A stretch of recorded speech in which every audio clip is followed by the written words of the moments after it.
ছোট বড় সকলের পছন্দ ম্যাঙ্গো বার। এখন আর দোকান থেকে কিনে খেতে হবে না। বাসায় খুব সহজে এবং স্বাস্থ্যসম্মত উপায়ে তৈরি করুন হুবহু দোকানের মতো ম্যাঙ্গো বার বা আমসত্ত্ব, তাও আবার রোদে দেওয়ার ঝামেলা ছাড়াই।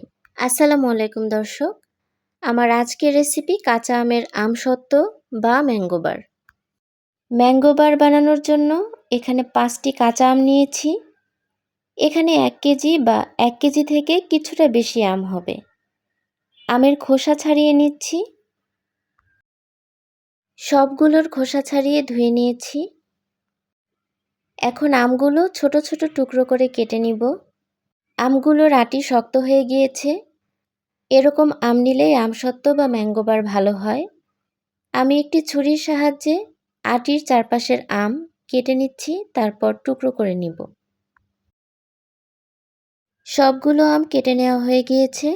এখন সিদ্ধ করে নিব। আমের প্যানটি চুলায় বসিয়ে দিয়েছি। 1 কাপ পানি দিব সিদ্ধ হওয়ার জন্য। পানিটা এমনভাবে দিতে হবে যাতে আমও সিদ্ধ হয় এবং একই সাথে পানিও শুকিয়ে যায়। ঢেকে দিয়ে সিদ্ধ করব। ঢাকনা সরিয়ে মাঝে মাঝে একটু উল্টিয়ে পাল্টিয়ে দিতে হবে। প্রায় 15 মিনিট পর আমগুলো খুব সুন্দরভাবে সিদ্ধ হয়ে গিয়েছে। এখন স্প্যাচুলা দিয়ে সিদ্ধ আমগুলো এভাবে ভেঙে দিতে হবে। তারপর চুলা থেকে নামিয়ে নিব। চুলা থেকে নামিয়ে নিয়েছি। আমগুলো সুন্দরভাবে ম্যাশ করা হলে ছাঁকনির উপর একটু একটু করে নিয়ে ছেঁকে নেব, যাতে এর মধ্যে থাকা আঁশগুলো আলাদা হয়ে যায় এবং মসৃণ একটা পিউরি পাওয়া যায়। এভাবে স্প্যাচুলা দিয়ে চেপে চেপে আমের পিউরি এবং আঁশ আলাদা করে নিব। সবটুকু আমের পিউরি আমি বের করে নিয়েছি। ম্যাঙ্গো বারে ব্যবহারের জন্য আমি হাফ চা চামচ পাঁচফোড়ন হালকা ভেজে নিচ্ছি। ভাজা হলে এটি মিহি করে গুঁড়া করে নিব পরে ব্যবহারের জন্য। যতটুকু আমের পিউরি হয়েছে তার জন্য কড়াইয়ে 1 কাপ চিনি নিয়ে নিচ্ছি।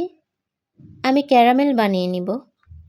মিডিয়াম হিটে চিনিটা কড়াইয়ে এভাবেই রেখে দিতে হবে, নাড়াচাড়া করার কোনো দরকার নেই। চিনিটা গলে ক্যারামেল হওয়া শুরু হলে তাপমাত্রা একটু কমিয়ে দিতে হবে।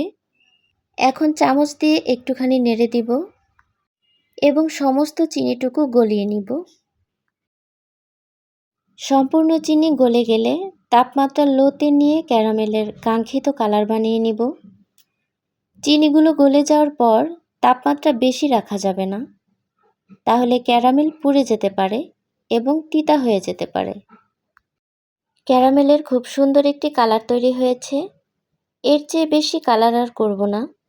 এখন চুলা অফ করে দিব এবং ছেঁকে নেওয়া আমের পিউরি দিয়ে দিব। আমের পিউরি যখন ক্যারামেলের সাথে মেশানো হবে তখন চুলা অফ রাখলেই ভালো হয়, কারণ ক্যারামেল অত্যাধিক গরম থাকার কারণে এটি ছিটে গায়ে লাগতে পারে। এখন ক্যারামেলের সাথে আম ভালোভাবে মিশিয়ে নিব। প্রথম অবস্থায় ক্যারামেল জমাট বেঁধে গেলেও ধীরে ধীরে এটি গলে যাবে। ক্যারামেল এবং আমের পিউরি মিশে যাওয়ার পর এর মধ্যে হাফ চা চামচ সাদা লবণ ও হাফ চা চামচ বিট লবণ দিয়ে দিচ্ছি। তারপর দিচ্ছি 1 চা চামচ শুকনা মরিচের গুঁড়া।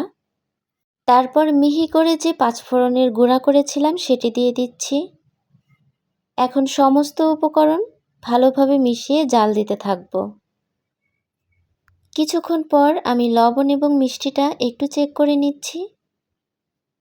মিষ্টি এবং লবণ কিছুটা কম মনে হয় এখানে আরও 1 টেবিল চামচের মতো চিনি ও সামান্য বিট লবণ দিয়ে দিচ্ছি।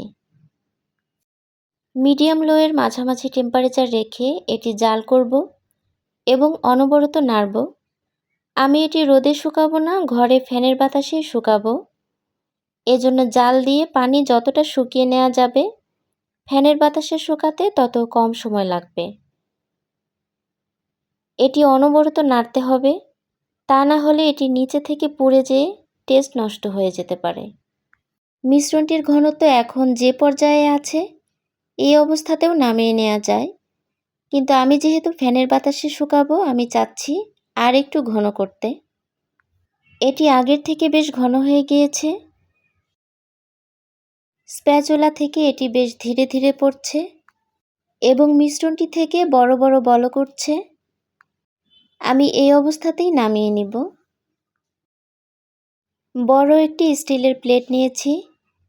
কিছুটা সরিষার তেল ব্রাশ করে নিচ্ছি। এতে আমসত্ত্বটা খুব দ্রুত উঠে আসবে। এখন প্লেটের উপর আমের মিশ্রণটি ঢেলে দিচ্ছি। তারপর খুব ভালোভাবে ছড়িয়ে দিব। আমসত্ত্ব কতটা মোটা বা চিকন করবেন সেই অনুযায়ী ছড়িয়ে দিতে হবে। আমি ম্যাঙ্গো বারের সাইজ করব বলে কিছুটা মোটা করে ছড়িয়ে নিচ্ছি। আমের পিউরি অনুযায়ী প্লেটটা বড় হওয়াতে আমি প্লেটের অর্ধেকের মতো মোটা করে ছড়িয়ে নিয়েছি। স্প্যাচুলা দিয়ে উপরিভাগটা সমান করে নিচ্ছি। এখন এভাবেই ফ্যানের বাতাসে রেখে দিব। 2 রাত ফ্যানের নিচে রাখার ফলে শুকিয়ে গিয়েছে। পাতলা করে দিলে আরও কম সময় লাগতো। আমি বেশ মোটা করে দিয়েছিলাম। দেখুন এটি খুব ইজিলি উঠে আসছে। চাইলে এটি রোদে দিয়েও শুকাতে পারেন। যদি রোদে দেওয়ার সুযোগ থাকে তাহলে আরও কম সময়ে এটি শুকিয়ে যাবে। সুবিধাজনক শেপ দিয়ে এখন আমসত্ত্বটি কেটে নিচ্ছি। দেখুন কতটা মোটা আর সুন্দর হয়েছে। এভাবে বানিয়ে ভালোভাবে শুকিয়ে সারা বছরের জন্য রেখে দিতে পারেন। প্রিয় দর্শক, আমার আজকের রেসিপি ভালো লাগলে লাইক, কমেন্ট, শেয়ার করবেন এবং চ্যানেলটিকে সাবস্ক্রাইব করবেন। সবার সুস্থতা কামনা করে আজ বিদায় নিচ্ছি।